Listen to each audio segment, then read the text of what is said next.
Toda criatura viva gasta energia. Enquanto alguns a queimam numa chama produtiva, outros a consomem lentamente no ócio.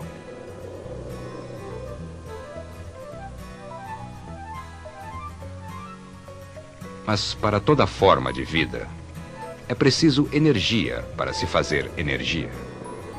E isto é válido desde o comportamento de uma comunidade inteira até a atividade de uma única célula. Ao nível molecular, a energia vem em porções de glicose.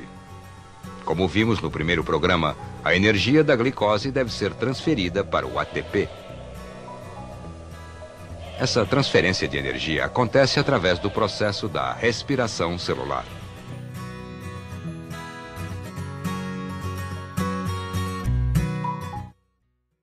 Oi a todos, meu nome é Nicolas Monteiro. Vou fazer uma breve introdução sobre glicólise aeróbica, que é a quebra da glicose, que seria o açúcar, e a primeira etapa da respiração celular. Essa glicose ela é quebrada, gerando duas moléculas de ácido pirúvico e é gerado energia.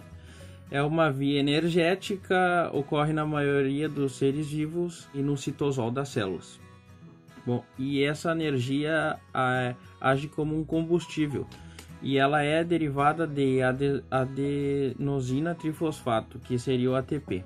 O ATP é composto por base nitrogenada de adenina, açúcar e 3-fosfatos, que quando quebrados liberam essa energia suficiente para esses eventos, que são reações e funções do corpo.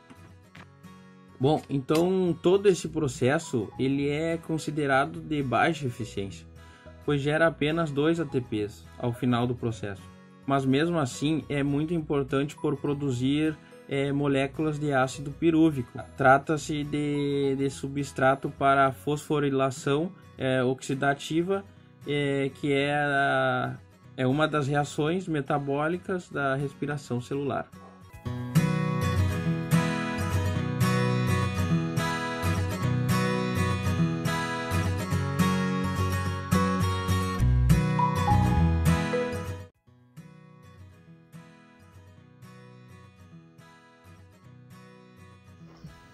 A glicólise ocorre em uma sequência enzimática de 11 reações, dividida em 2 fases. A primeira fase vai até a formação de 2 moléculas de gliceraldeído fosfato. Caracteriza com uma fase de gasto energético de 2 ATPs. Nas 2 fosforilações que ocorrem nesta fase, a segunda fase caracteriza pela uma produção energética de 4 ATPs. Em reações oxidativas enzimáticas independentes de oxigênio, utilizando o NADH como transportador de hidrogênio, da reação de desidrogenação que ocorre. O rendimento energético líquido final do metabolismo aeróbico da glicose, portanto, é somente 2 ATPs. Em condições de aerobiose, porém, o piruvato não é reduzido, e sim oxidado, nas mitocôndrias.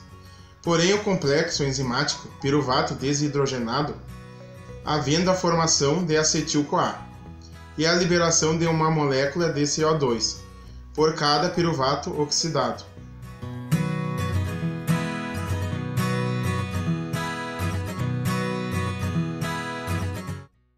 É formado também um NADH na reação desidrogenação, indo para a cadeia respiratória, uma vez que já está dentro das mitocôndrias.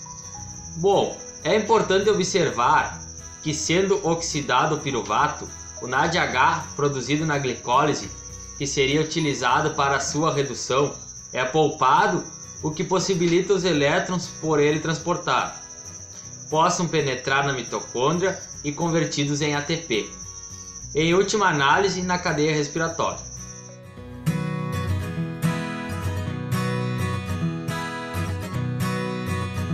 A primeira fase da glicólise é uma fase de gasto energético, onde os produtos formados são mais energéticos que a glicose. A segunda fase resgata a energia investida e libera parte da energia contida na molécula de glicose. As reações irreversíveis impedem a reversão do processo e a liberação de glicose para o meio extracelular.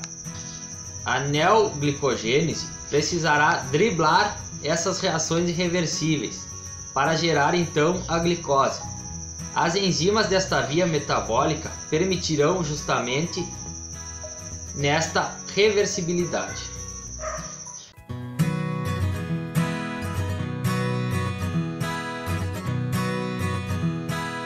Bom, agora eu vou falar sobre a glicólise e o catabolismo das hexoses. O que é a glicose e suas fases? Na glicólise, uma molécula de glicose é degradada em uma série de reações catalisadas por enzimas para liberar duas moléculas de piruvato. Durante as reações sequenciais da glicólise, parte da energia livre liberada da glicose é conservada na forma de ATP.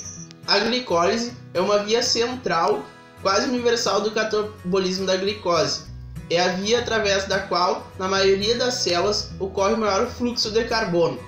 Em certos tecidos e tipos celulares de mamíferos, a glicose, através da glicólise, é a principal ou mesmo a única fonte de energia metabólica. Em alguns tecidos vegetais, que são modificados para armazenamento de amido, como os tubérculos da batata, preparatória da glicólise, a energia do ATP é investida, aumentando o conteúdo de energia livre dos intermediários, e as cadeias carbônicas de todas as hexoses metabolizadas são convertidas então em um produto comum, o gliceraldeído 3-fosfato.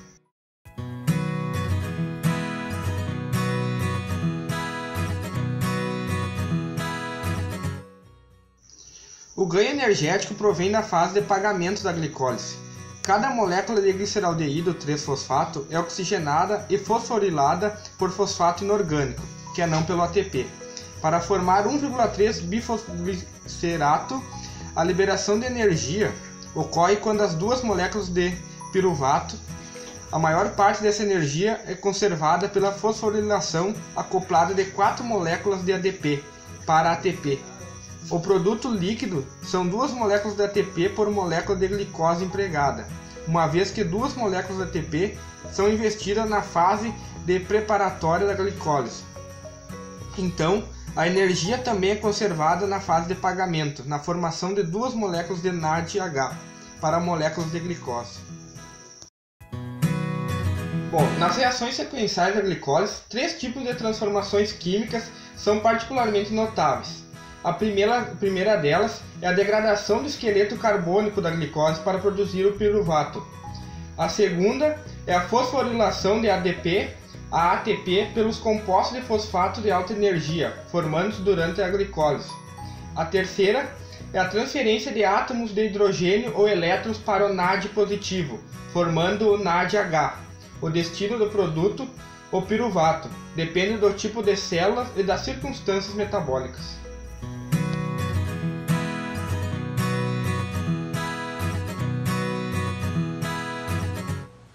De uma maneira resumida, podemos descrever a glicose como o ácido pírico é formado no processo de glicose, com a presença de oxigênio.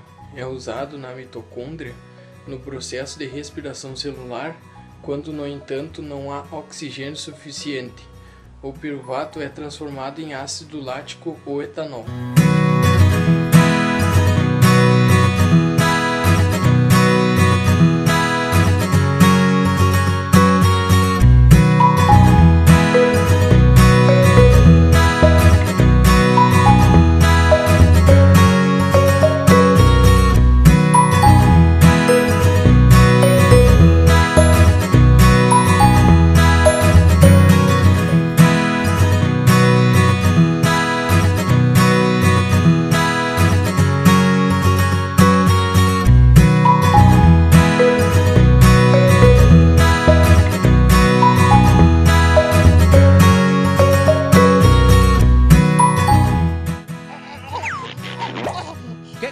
fazendo, bobão? Tá achando graça? Já acabou. Ai, pessoal, foi mal. Bom.